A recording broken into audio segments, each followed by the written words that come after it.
Un matin de décembre, à l'heure où le jour se lève à peine, dans la quiétude la plus totale de sa demeure de la Madrague, Brigitte Bardot s'est éteinte, loin de toute caméra, à l'abri des regards indiscrets. Pas un seul drapeau mis en berne, pas le moindre discours officiel. À ses côtés, il ne restait que Bernard Dormal, celui qui fut son confident et son ombre protectrice pendant des décennies. Il y avait aussi une petite troupe d'animaux, ses compagnons fidèles qui ont veillé sur elle jusqu'à son tout dernier souffle. Sa fin a été le reflet de ses dernières années, solitaires et choisies.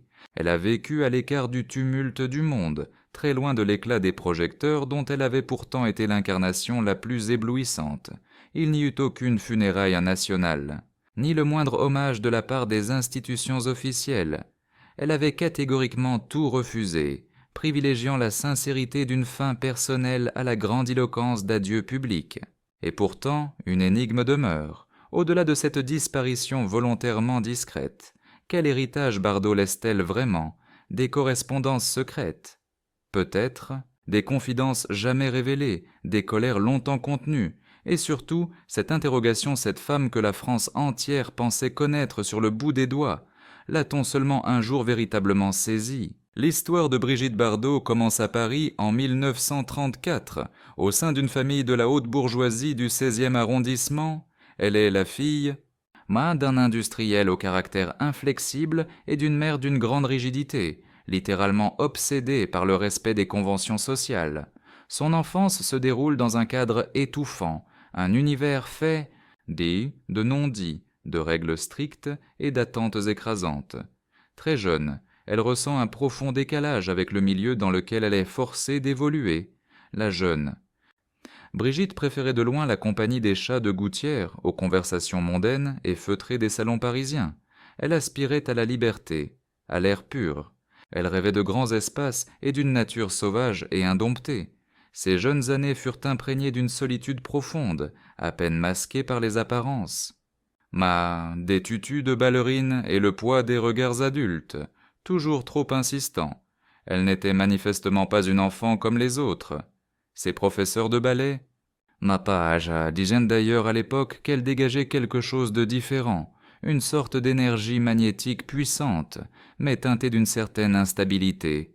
Au sein du foyer familial, elle était perçue comme l'élément perturbateur, celle qui refusait obstinément de se conformer. À l'âge de 15 ans, sa vie prend un tournant décisif. Elle est choisie pour faire la couverture du magazine. Cette photographie, qui aurait dû rester anecdotique, attire immédiatement le regard du jeune réalisateur Roger Vadim. Ce moment précis fut le point de départ d'une ascension absolument spectaculaire. En l'espace de quelques années seulement, Bardot s'impose comme l'icône de toute une génération et le symbole d'une féminité nouvelle, libre, insoumise. Des baies indomptables, mais en coulisses, loin des regards. L'adolescente meurtrie n'avait pas pour autant disparu. Elle portait en elle, constamment, un sentiment viscéral de ne pas être à sa place. Dès les premiers jours de sa notoriété, elle prend en horreur les interviews, le crépitement, à des flashs et la superficialité des événements mondains. Elle s'y plie par pure obligation, les endurant avec une résignation silencieuse. Elle confiera bien plus tard « Je suis » et célèbre, mais j'ignore totalement pourquoi. Les années qui suivent la précipitent au cœur d'un tourbillon de popularité sur lequel elle n'a strictement aucune prise. Sa vie intime est scrutée à la loupe, analysée et souvent tournée en dérision. Le moindre de ses sourires est interprété, chaque absence. Dédie de sa part donne naissance aux rumeurs les plus folles. L'enfant qui se sentait en marge est devenu une icône planétaire, mais à quel prix? Sous les tenues de créateurs et, les regards provocateurs. L'édifice Bardot commence à se fissurer. À seulement 26 ans, elle commet une tentative de suicide. Le grand public ne perçoit alors que la surface des choses, celle d'une actrice capricieuse, d'une enfant trop gâtée qui se brûle les ailes. Personne ne semble disposé à entendre la détresse. D'une femme qui se sent déjà prise au piège. Durant les années 60, alors que sa renommée explose aux quatre coins du globe, Brigitte Bardot s'impose comme l'incarnation d'une France sensuelle, provocante et affranchie. Cependant, cette image qu'on lui a façonnée ne lui appartient pas réellement. À chaque séance photo, à chaque montée des marches, elle a le sentiment qu'on lui dérobe un fragment de son identité véritable. On ne lui accorde aucun droit au doute, ni celui de vieillir, et encore moins celui de souffrir. Les producteurs la veulent éternellement jeune, sublime et explosive. Le public, lui, exige. Ibn aime qu'elle reste absolument fidèle à la légende qu'elle est devenue. Le piège s'est définitivement refermé. C'est alors qu'elle trouve son unique refuge auprès des animaux. Eux, Bédi, sont les seuls êtres qui, à ses yeux, ne trichent jamais et n'attendent aucune contrepartie. Sa propriété de la Madrague, acquise en 1958, devient son sanctuaire inviolable, loin du tumulte incessant de la vie parisienne. Elle s'y isole de plus en plus fréquemment, fuyant le bruit, les faux-semblants et le poids des obligations. C'est ici, dans ce havre de paix et de solitude, que Brigitte se met à rédiger ses toutes premières. Naedo, lettre personnelle. Elle y déverse ses angoisses, ses craintes les plus profondes, et sa colère sourde contre un système qui l'empêche d'exister. Ya, autrement qu'à travers une image figée. Au fil de ce parcours déjà semé d'embûches, une constante se révèle sa volonté, acharnée de se soustraire à toute forme d'emprise. Déjà enfant, elle rejetait les marques d'affection qui lui semblaient calculées. Devenue des adultes, elle n'aura de cesse de se rebeller contre les rôles qu'on cherche à lui assigner. Toute son existence résonne comme un appel à l'aide, un cri souvent étouffé mais toujours persistant. Pour qu'on lui permette d'être, tout simplement, une femme. Et c'est sans doute là que débute la véritable histoire, celle que Bernard Dormal s'apprête à révéler après sa disparition. Il ne s'agit pas du récit d'une vedette adulée, mais de celui d'une âme qui a passé sa vie entière. Dédini a cherché une porte de sortie, quand le film « Et Dieu créa la femme » sort en 1956. Brigitte Bardot n'a que 22 ans. Ce long métrage, mise en scène par Roger Vadim, son premier époux, la transforme en une véritable légende du jour au lendemain. La France découvre alors Médusée. Lien, une silhouette féline, un visage aux traits enfantins et une sensualité à l'état pur, qui dérange autant qu'elle subjugue. En l'espace de quelques semaines à peine, elle devient l'incarnation vivante d'un fantasme collectif. Mais derrière les affiches promotionnelles et les titres des journaux, Brigitte Bardot elle-même peine à réaliser l'ampleur de ce qui lui arrive. Le succès n'est pas livré avec un mode d'emploi et la célébrité soudaine ne laisse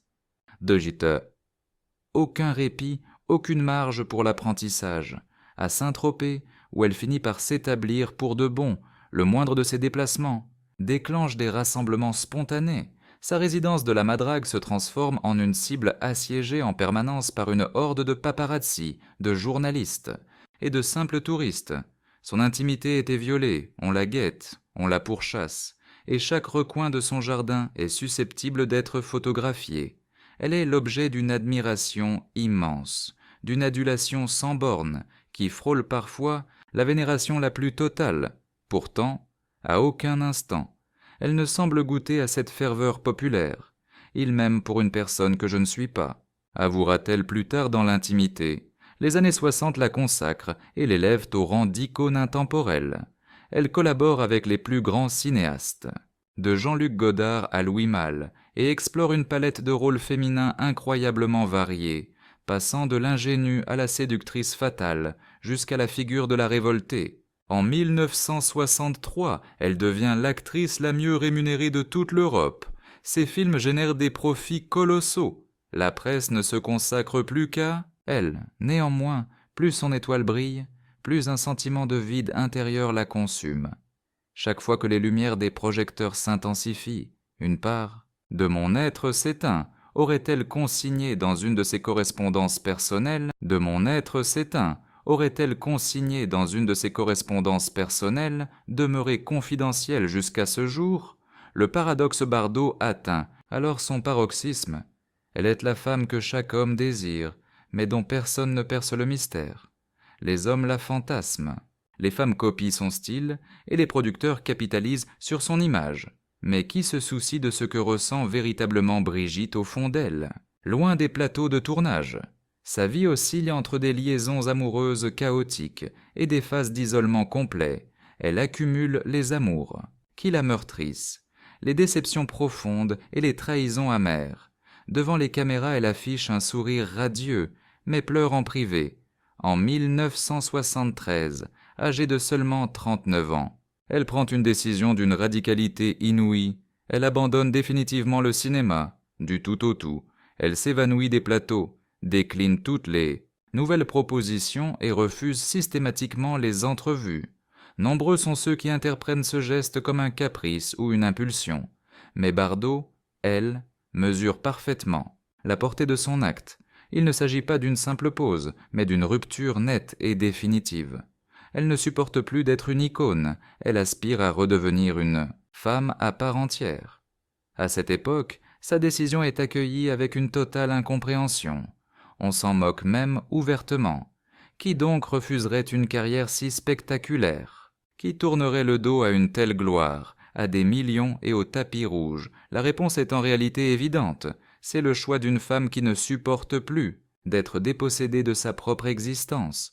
En se retirant de la vie publique, Brigitte entreprend de se reconstruire. Elle trouve un nouveau sens en se dédiant à la cause animale, ce qui l'amène à créer sa fondation en 1986. Elle échange ses robes de grand couturier contre des bottes en caoutchouc et des laisses les studios de télévision au profit des refuges pour animaux victimes de maltraitance. Bernard Dormal, qu'elle épouse en 1992, entre dans son existence, tel un contrepoint apaisant au tumulte médiatique incessant. Ancien conseiller politique, homme discret et en retrait, il saisit, sur le champ qu'il n'unit pas sa vie à une vedette, mais à une survivante d'un système broyeur. Il l'épaule, la protège et lui apporte ce que la célébrité ne lui a jamais offert, la quiétude. C'est lui qui est aujourd'hui le gardien des écrits intimes qu'elle a laissés derrière. Elle, il s'agit de dizaines de lettres, parfois rédigées au cœur de la nuit, qui dévoilent l'envers du mythe, non pas pour se lamenter, mais pour laisser un témoignage. Car Bardot a toujours été consciente que la légende racontée à son sujet n'était pas la sienne. Et c'est justement là, au zénith de sa renommée, que la façade commence à se craqueler sérieusement. Durant ces années de célébrité dévorante, elle commence déjà à préparer discrètement son évasion. Elle transforme la Madrague en une sorte de citadelle imprenable, se met progressivement en retrait et rejette les conventions du monde. Elle ne veut plus être l'icône Bardot, elle veut simplement redevenir Brigitte. Cependant, l'opinion publique n'est pas prête à la laisser partir. Chacune de ses apparitions déclenche des polémiques. Chaque parole qu'elle prononce est aussitôt amplifiée, disséquée et très souvent dénaturée. Elle devient malgré elle un terrain d'affrontement médiatique, tiraillé entre la fascination et le rejet. Son engagement pour la cause animale est lui-même critiqué, tourné en dérision et instrumentalisé politiquement. La femme qui incarnait la liberté devient la captive d'une époque qui ne tolère ni le vieillissement ni le retrait volontaire, au fait de sa gloire. Brigitte n'est déjà plus entièrement présente. Son enveloppe charnelle est là, son regard continue d'hypnotiser les foules, mais son esprit, lui, a déjà amorcé sa fuite. Et c'est là que réside peut-être le plus grand des malentendus. Pendant que la France entière l'idolâtrait, elle orchestrait sa propre disparition. Non pas sa mort physique, mais son effacement progressif de la scène publique. Dès les années 1990, alors que Brigitte Bardot se montre de plus en plus rarement, une transformation plus subtile s'amorce dans la vision qu'elle a d'elle-même et dans celle que la société persiste à lui imposer. Protégée par les murs de la Madrague, elle mène une vie que beaucoup qualifient de marginale, de recluse, voire d'excentrique. Pour elle, au contraire, c'est un acte de pure résistance. Elle décline systématiquement les interviews et conduit les sollicitations du grand monde et fuit les hommages nationaux. Il ne s'agit pas d'une lassitude, mais bien d'une stratégie délibérée, celle d'une femme luttant pour se réapproprier son image, non plus celle qui fut construite par l'industrie du cinéma ou la presse à scandale, mais celle d'un être humain authentique, avec ses imperfections, ses vulnérabilités et ses marques du temps. Ce retrait, pourtant, ne fait qu'attiser les rumeurs les plus folles. On murmure que Bardot s'enfonce dans l'aigreur, on la dépeint comme folle, misanthrope ou encore paranoïaque. Certains. Tabloïd assure qu'elle s'est totalement isolée du genre humain, qu'elle ne vit qu'entourée de ces animaux et qu'elle en est venue à converser avec les arbres. Mais son entourage sait que derrière cette posture radicale se dissimule un besoin essentiel, celui de s'affranchir enfin du regard public. On m'a dévisagé toute mon existence comme si j'étais une marchandise à vendre, aurait-elle un jour confié à un proche. Bernard Dormal. Mon souhait le plus cher est de m'éteindre sans personne pour me regarder. Au cœur de cet isolement qu'elle a choisi, une occupation discrète mais intense prend forme. Cette occupation, c'est l'écriture. Il ne s'agit ni de romans fleuves ni de scénarios pour le cinéma, mais bien de missives, des centaines et des centaines de missives, toutes calligraphiées à la main, et rédigées à l'encre bleue. Ces lettres sont fréquemment dépourvues d'un destinataire précis, et quelquefois même la date est omise. C'est dans ces feuillets secrets que Brigitte Bardot se dévoile. Elle y confie ses pensées les plus profondes avec une sincérité inédite. Elle y décrit sa solitude accablante, son épuisement total, sa carcasse qui se fissure et son moral qui chancelle. Elle y exprime également toute sa fureur, une rage dirigée contre un univers qu'elle estime profondément fallacieux, celui-là même qu'il avait encensé avant de la délaisser cruellement. Bernard. Son époux met la main un jour sur un carnet soigneusement caché derrière un amoncellement de couvertures. En le parcourant, il découvre des phrases qu'elle n'avait jamais eu le courage de prononcer. Il réalise alors que ces correspondances ne sont pas de simples journaux personnels, mais bien une sorte d'exutoire, des efforts désespérés pour se libérer d'un héritage écrasant, des passages entiers continuent de le tourmenter, comme celui-ci « Je ne me reconnais plus depuis qu'on m'a adulé tel un objet d'art inanimé ». Ou bien cette phrase terrible « On m'a tellement convoité que j'ai perdu le souvenir de ce que c'est que d'être simplement observé ». De manière paradoxale, plus elle s'enferme dans le mutisme, plus l'extérieur s'efforce de percer le mystère de son silence. Chacune de ces apparitions fugaces, chaque cliché dérobé se transforme en un véritable événement médiatique, lorsque son visage, portant les marques du temps, se retrouve affiché. Dans les magazines à scandale, les commentaires qui s'ensuivent sont d'une brutalité à glacer le sang. On dissèque ses rides, on juge sa silhouette, on critique sa chevelure comme si son image était encore la propriété de cette audience qui lui dénie le droit de vieillir. Cette persécution, qui se cache derrière une prétendue nostalgie, se mue en une agression symbolique insidieuse. C'est à cet instant précis que Bardot saisit que sa retraite du monde est devenue sa plus grande force, car plus elle s'efface de la scène publique, plus elle reconquiert la maîtrise de son existence. Pourtant, certains indices ne mentent jamais. Le voisinage rapporte par exemple une lumière qui brillait dans la maison durant des nuits complètes. Le personnel de maison, quant à lui, fait état de colère subite et de longs moments de silence total, ou encore d'épisodes de panique intense déclenchés par le simple bruit du monde extérieur. Ces animaux eux-mêmes perçoivent cette atmosphère électrique. Ils la pistant dans chacun de ses déplacements, s'endorment sur ses pieds et forment autour d'elle une sorte de barricade vivante. C'est à partir de 2022 que ces problèmes de santé commencent à s'aggraver sérieusement. Une intervention chirurgicale majeure, aux suites particulièrement pénibles, l'affaiblit de manière significative. Les souffrances physiques deviennent permanentes et les nuits blanches s'enchaînent. Elle s'oppose farouchement aux traitements médicaux agressifs et repousse catégoriquement la simple pensée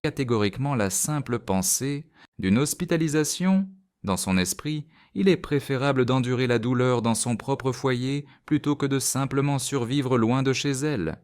Si mon heure doit venir, alors ce sera au milieu de ceux qui ne parlent pas mais qui saisissent tout, consigne-t-elle dans une missive datée de mai 2023. Cette opposition au gay thérapie conventionnelle alarme son entourage, mais sa décision est irrévocable.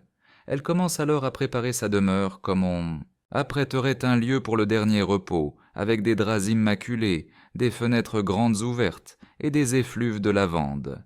Bernard Dormal rapporte qu'elle a commencé à s'adresser à voix haute à ses chiens, comme pour leur transmettre ses ultimes instructions. C'est à eux qu'elle a préciser ses volontés, ou plus exactement, ses refus. Surtout pas de cercueil exposé à la vue de tous, pas de discours larmoyants, pas de caméras indiscrètes, et encore moins de messes qu'elle jugeait hypocrites. À cela s'ajoute une résolution définitive, le refus de toute forme de reconnaissance de la part des autorités. Ainsi, quand le palais de l'Élysée suggère l'organisation d'un hommage national, Bernard oppose une fin de non-recevoir absolue. Elle n'aurait jamais souhaité que les mêmes qui l'ont méprisée de son vivant viennent la célébrer une fois morte. Il martèle que Brigitte exécrait ces hommages officiels, qu'elle considérait comme des discours creux de fin de règne qui n'ont aucun impact sur la souffrance véritable. Pour elle, l'unique hommage qui aurait eu de la valeur aurait été un engagement tangible et durable en faveur de la cause animale. Son refus du monde contemporain n'a rien d'un caprice sénile. Il s'agit bien d'une conviction ancrée au plus profond de son être. Bardot ne tolérait plus la superficialité ambiante, l'univers des réseaux sociaux, ni les émotions factices. Elle leur préférait de loin la lecture d'ouvrages anciens, la méditation silencieuse dans son jardin, ou encore cet échange muet et intime avec les créatures vivantes qu'elle avait sauvées. Sa réclusion à la Madrague ne doit pas être vue comme une démission, mais bien comme une reconquête, celle de sa sérénité intérieure. Il est également essentiel d'évoquer sa relation singulière au temps. Elle le formule ainsi dans l'une de ses missives « Je vis à rebours du courant, car suivre le flot général me conduit inexorablement à la démence. » Ce refus de la chronologie dictée par le monde, celle des événements mondains, des saisons, médiatiques ou des anniversaires obligatoires, devient pour elle un moyen de reprendre le contrôle de son propre calendrier. C'est elle qui choisit quand elle se montre, quand elle s'efface et quand elle garde le silence. Progressivement, Bernard Dormal se transforme en l'unique intermédiaire. Entre Bardot et le reste du monde, c'est lui qui filtre les appels, trie le courrier, répond en son nom aux journalistes, mais il pressent que quelque chose d'imminent se trame. Au cours des toutes dernières semaines, Brigitte évoque fréquemment le passé. Elle se replonge dans ses propres lettres, les relisant encore et encore, les organisant méticuleusement. Elle mentionne son désir de boucler la boucle, de mettre de l'ordre dans ses affaires.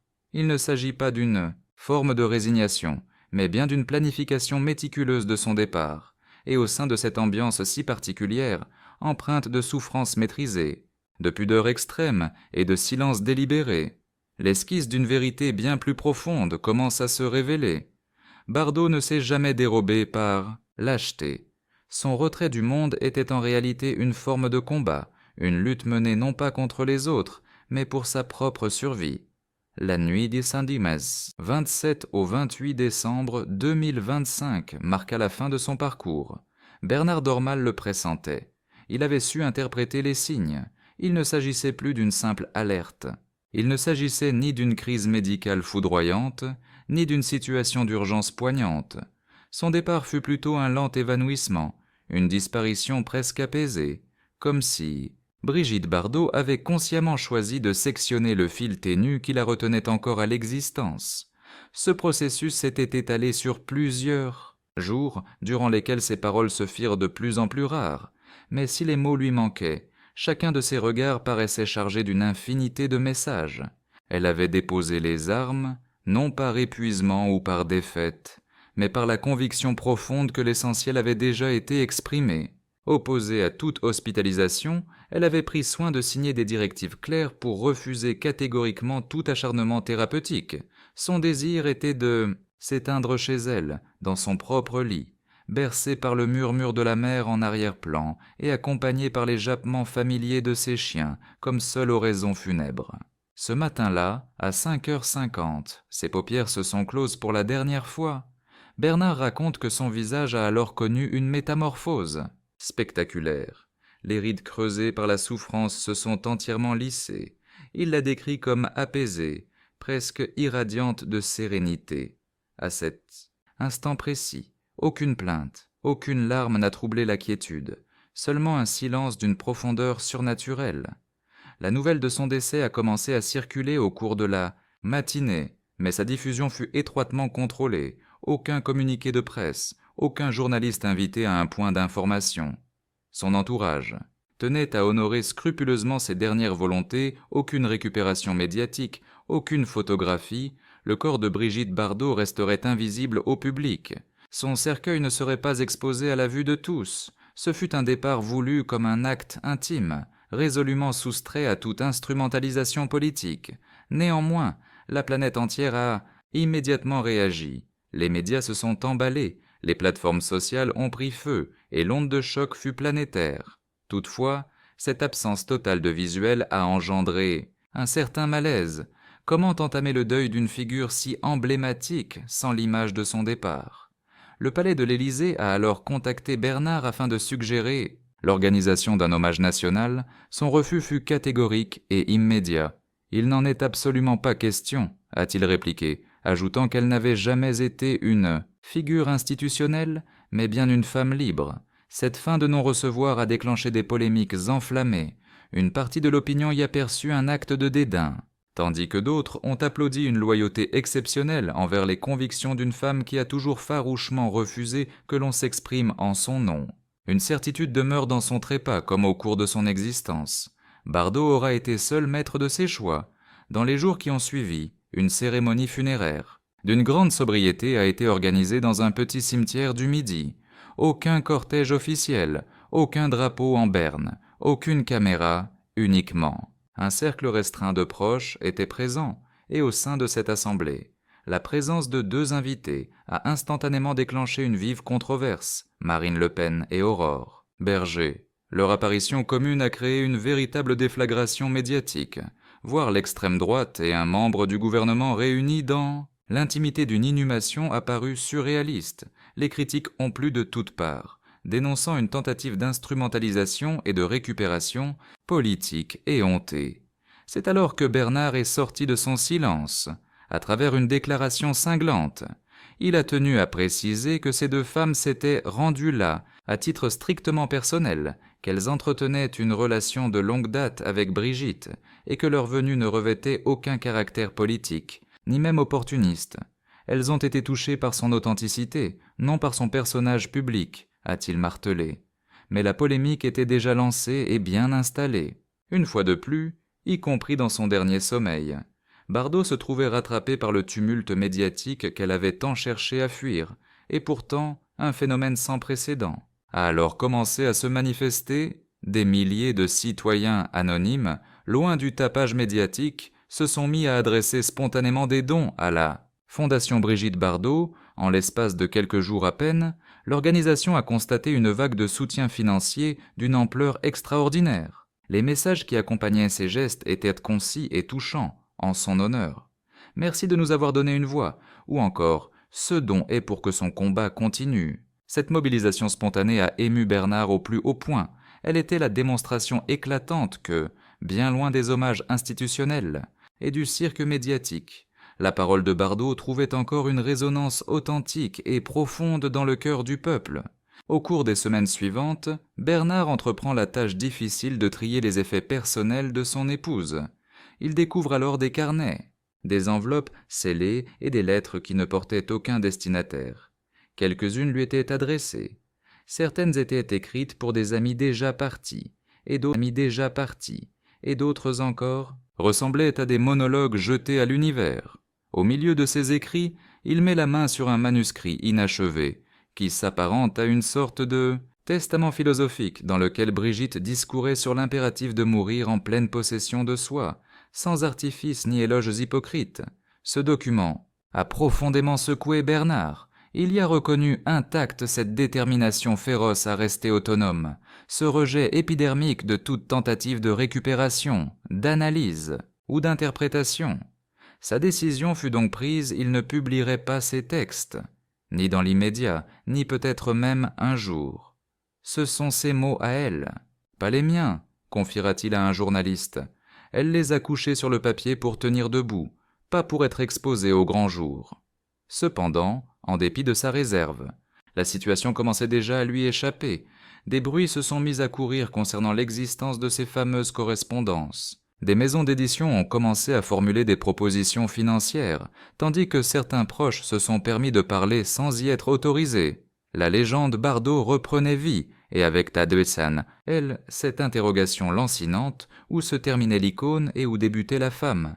Cette période posthume est sans doute la plus cruelle de toutes. Bardot avait méticuleusement tout planifié pour s'éclipser de ce monde sur la pointe des pieds, mais l'univers médiatique lui déniait ce droit de s'en aller en paix. Ainsi, dans la période qui a suivi le décès de Brigitte Bardot, Bernard Dormal s'est retrouvé, contre son gré, investi du rôle de dépositaire, d'une mémoire que son épouse avait passé son existence entière à préserver, à dissimuler et à analyser sans relâche au cœur du silence de ses nuits, d'insomnie. Il ne s'agit pas du souvenir d'une vedette de cinéma, ce n'est en rien la mémoire des plateaux de tournage ou des projecteurs. Au-delà des flashs crépitants et des silhouettes en robe fendue, se dessine le portrait d'une femme qui n'a jamais véritablement correspondu à l'image publique que l'on projetait sur elle.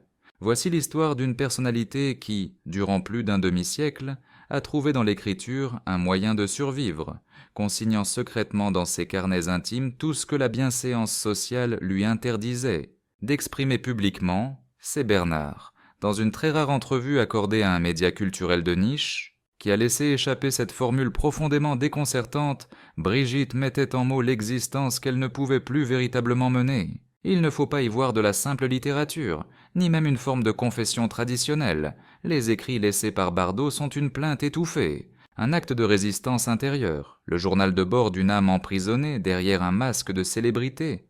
Elle ne visait pas l'élégance du style, mais l'exactitude brute de l'émotion. Ces pages évoquent ses souffrances physiques chroniques, ses interminables nuits d'angoisse, les souvenirs cuisants d'humiliations anciennes, les rendez-vous manqués avec un amour authentique et les amitiés factices qui se transformaient immanquablement en une pièce de théâtre. Dans un extrait, elle confie « Quand je sors, les gens me dévisagent comme un animal de foire, mais absolument personne ne m'adresse plus la parole. Je suis captive et seule au milieu de mon propre aquarium. » Plus loin, elle ajoute « Je me suis fardé toute mon existence pour que personne ne puisse apercevoir les ecchymoses qui marquaient mon âme. » À travers ses confessions, Bernard